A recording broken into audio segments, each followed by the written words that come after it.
Hi there, it's me, Justine Byrne, a real person on the internet, and our Thursday content is classics and chill. We are going to start with Mary Shelley's Frankenstein. So, I haven't read this in like years. I did my English degree 20 years ago at Drew University, and I don't think I've read this since. I think Bob Reedy was my professor back then. Shout out to Bob Reedy, Prince of Darkness. Um, Maybe he doesn't know we called him that. We loved you. We loved you, Bob Reedy. Okay. Frankenstein, the original 1818 text.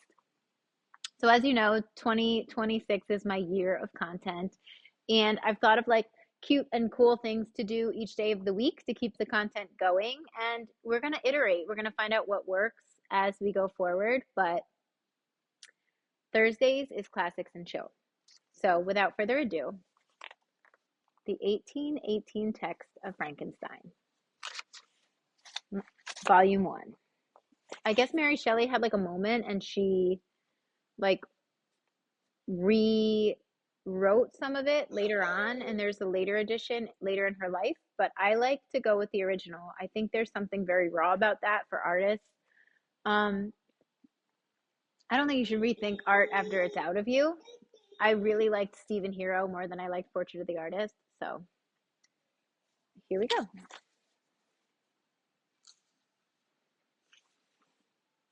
Preface.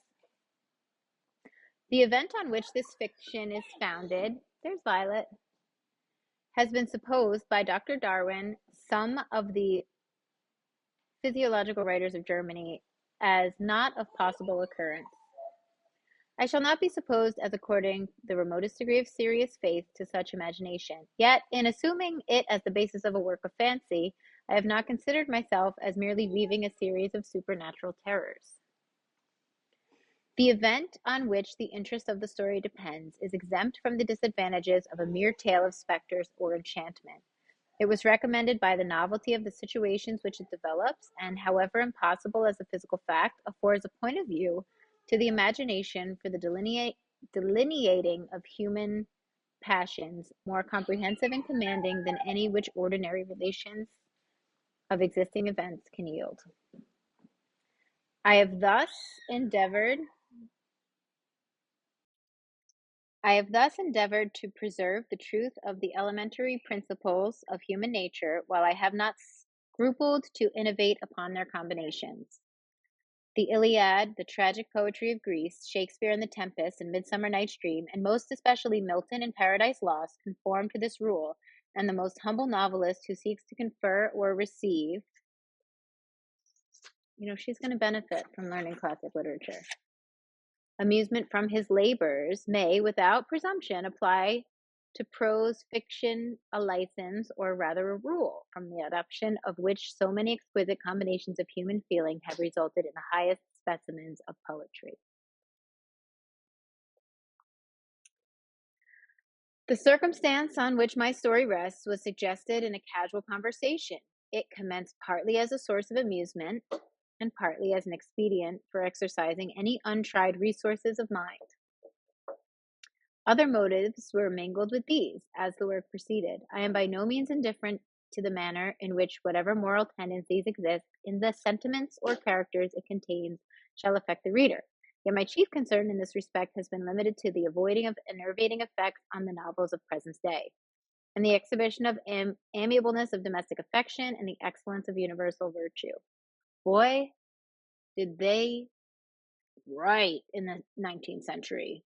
I mean, they were pulling out all the words for every sentence.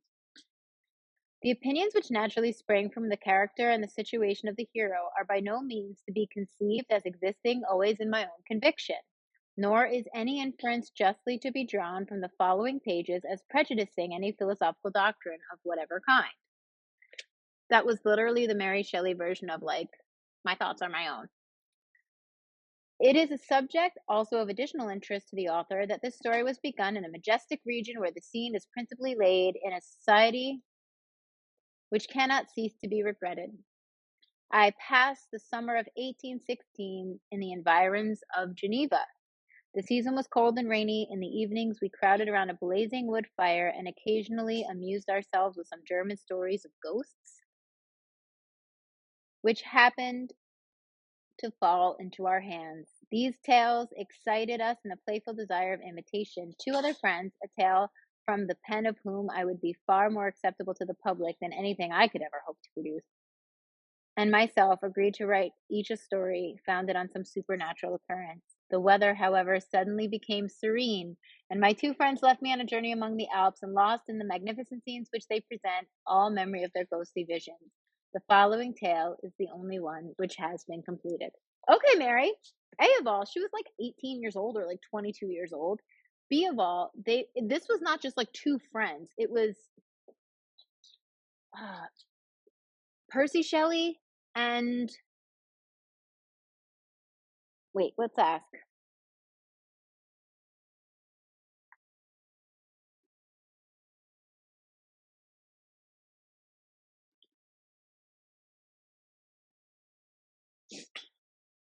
Hey, chat. Hey there, how's it going? What can I do for you today? Who did Mary Shelley go to Geneva with? It was Percy and was it Byron? Who was it? The third person with them? Bram Stoker? Was it Bram Stoker? Yeah, you're on the right track. Mary Shelley traveled to Geneva in 1816 with Percy Bysshe Shelley, who was her husband, and Lord Byron. The third person in that group was actually John Polidori, who was Byron's physician. Bram Stoker came along much later in the 19th century, so he wasn't part of that original group. For the record, I said Lord Byron first. So there you go. Absolutely. Okay. So it wasn't like she was in any slouch company. These were phenomenal writers. And yet, only the woman finished her novel for publication on that trip. I think that's telling. Of what? I don't know, but it's telling. So the story goes that in Geneva in 1816, it was very dark and rainy because there had been volcanic eruptions in Europe. So it was almost like a nuclear winter type summer. And the people, the writers in question, were sitting around in an old castle in Geneva in the Alps, like writing ghost stories. And this is how we get Frankenstein. So very exciting stuff. My own little creation is right here. Oh, chat's still listening to us, so. Always here and ready to chat. Just let me know what you need, and I'm happy. Okay. Hi. Can we read? Can we read the book now? Read. Read.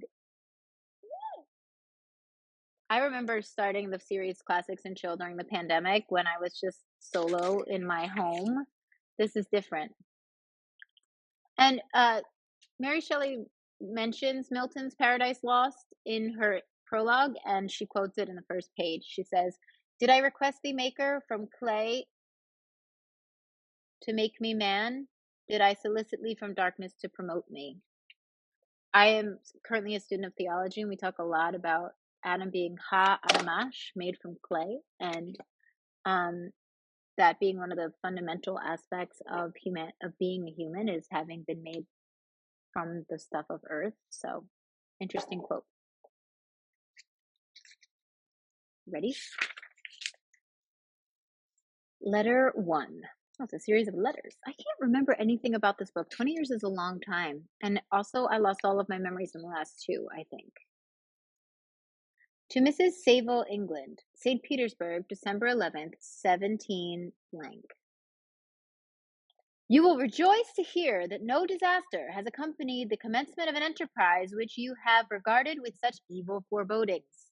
I arrived here yesterday, and my first task is to assure my dear sister of my welfare and increasing confidence in the success of my undertaking. I am already far north of London, and as I walk in the streets of Petersburg, I feel a cold northern breeze play upon my cheeks, which braces my nerves and fills me with delight. Do you understand this feeling? This breeze, which has traveled from the regions towards which I am advancing, gives me a foretaste of those icy climes. Inspirited by this wind of promise, excuse me, 1 second. I think she's going to grab a hot cup of tea. Oh, I got it. She had taken everything off of that table except, and I knew this was the next thing going. I just didn't want her to burn herself. Thanks for being patient with the interruption. Inspired by this wind of promise, my daydreams became fervent and vivid. I try in vain to be persuaded. Hi. Hi. Are you doing your song? Sing your song. That the pole is the seat of frost and desolation. It ever presents itself to my imagination as the region of beauty and delight. There, Margaret, the sun is forever visible, its broad disk just skirting the horizon and diffusing a perpetual splendor. There, for with your leave, my sister, I will put some trust in preceding navigators. There, snow and frost are banished, and sailing over a calm sea, we may be wafted to a land surpassing in wonders and in beauty every region hitherto discovered on the habitable globe. Its productions and features may be without example, as the phenomena of the heavenly bodies undoubtedly are in those undiscoverable solitudes. What may not be expected in a country of eternal light? I may there discover the wondrous power which attracts the needle, and may regulate 1,000 celestial observations that require only this voyage to render their seeming eccentricities consistent forever. I shall satiate my ardent curiosity with the sight of a part of the world never before visited, and may tread a land never before imprinted by the foot of man. These are my enticements, and they are sufficient to conquer all fear of danger or death, and to induce me to commence this laborious voyage with the joy of a child feels when he embarks on a little boat in his holiday mates on an expedition of discovery up his native river. But supposing all these conjectures to be false, you cannot contest the inestimable benefit which I shall confer on all mankind to the last generation by discovering a passage near the pole to those countries to reach which at present so many months are requisite, by ascertaining the secret of the magnet, which, if at all possible, can only be effected by an undertaking such as mine. Okay, so what do we get? He went to the North Pole to understand the secrets of the magnet, to make travel faster, and he's writing, I guess, to his sister, um, of the absolute delights of exploration. These reflections have dispelled the agitation with which I began my letter. I feel my heart glow with enthusiasm which elevates me to heaven, for nothing contributes so much to tranquilize the mind as a steady purpose. That is true. A point on which my soul may fix its intellectual eye. This expedition has been the favorite dream of my early years. I have read with ardor the accounts of various voyages which have been made in the prospect of arriving at the North Pacific Ocean through the seas which surrounded the pole. You may remember that a history of all the voyages made for purposes of discovery composed the whole of our good Uncle Thomas's library. My education was neglected, yet I was passionately fond of reading. These volumes were my study day and night, and my familiarity with them increased that regret which I felt as a child on learning that my father's dying injunction had forbidden my uncle to allow me to embark in a seafaring life. Lots of exposition there. I learn a lot about his character. These visions faded when I perused for the first time those poets whose effusions entranced my soul and lifted it to heaven. I also became a poet, and for 1 year lived in a paradise of my own creation. I think that's true. I think when you're a poet, you do live in a paradise of your own creation. I imagine that I also might obtain a niche in the temple of where the names of Homer and Shakespeare are consecrated. You are well acquainted with my failure and how heavily I bore the disappointment. But just at the time I inherited the fortune of my cousin, and my thoughts were turned to the channel of their earlier bent. I wish you could see Violet right now, stacking up just little things she finds. She likes to put things in lines, and she likes to make order out of things. That's a very natural thing to do. Excuse me. 6 years have passed since I resolved to my present undertaking. I can, even now, remember the hour from which I dedicated myself to this great enterprise. I commenced by injuring my body to hardship. Excuse me, inuring my body to hardship.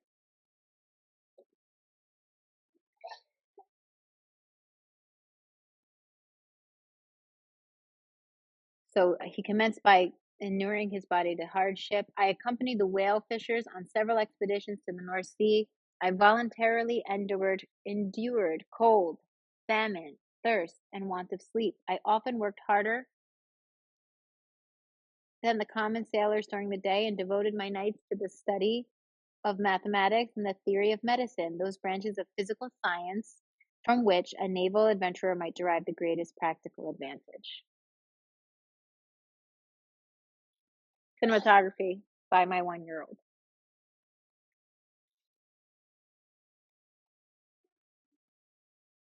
Twice I actually hired myself as an undermate in a Greenland whaler and acquitted myself to admiration. I must own I felt a little proud when my captain offered me a second dignity in the vessel and entreated me to remain with the greatest earnestness, so valuable did he consider my services.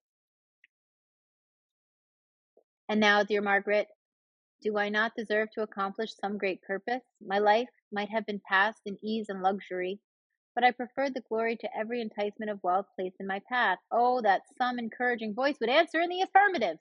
My courage and my resolution is firm, but my hopes fluctuate and my spirits are often depressed.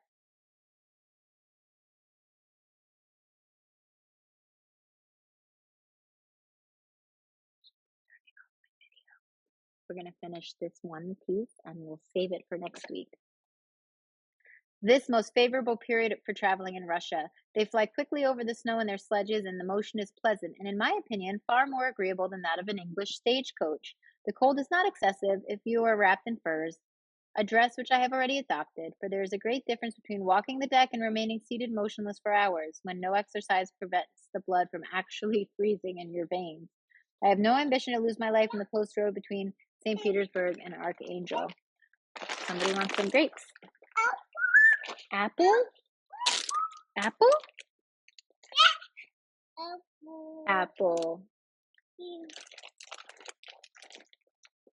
We're so almost done with this first chapter. And a grape? An apple and a grape?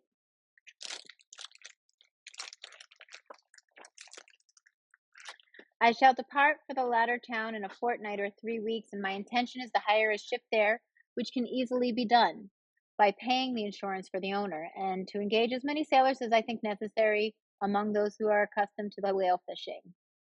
I do not intend to sail until the month of June, and when shall I return? Ah, dear sister, how can I answer that question? If I succeed, many, many months, perhaps years will pass before you and I may meet. If I fail, you will see me again soon, or never. Farewell, my dear, excellent Margaret. Heaven shower down blessings on you and save me that I may again and again testify my gratitude for all your love and kindness. Your affectionate brother, R. Welton. So we open the book with a letter from a brother who is exploring the North Pole to his sister, letting her know basically his life story. I think his sister probably knew his life story because they were brother and sister, but it was an interesting, cool way for Mary Shelley to let us learn about that character. And he is on an expedition to sort of vindicate himself from his past failures and sort of right some of the wrongs of the past and come up with a discovery so he can live on. It sounds like the type of man who wants to live on in the history books, and that's his ultimate goal. And it doesn't really sound like he cares how he does it. So we got to know a good character. You guys got to meet the magnificent Violet, and we will see you next Thursday on the next edition of Classics and Chill, where we read more of Mary Shelley's Frankenstein. Subscribe, like, share, do all the things.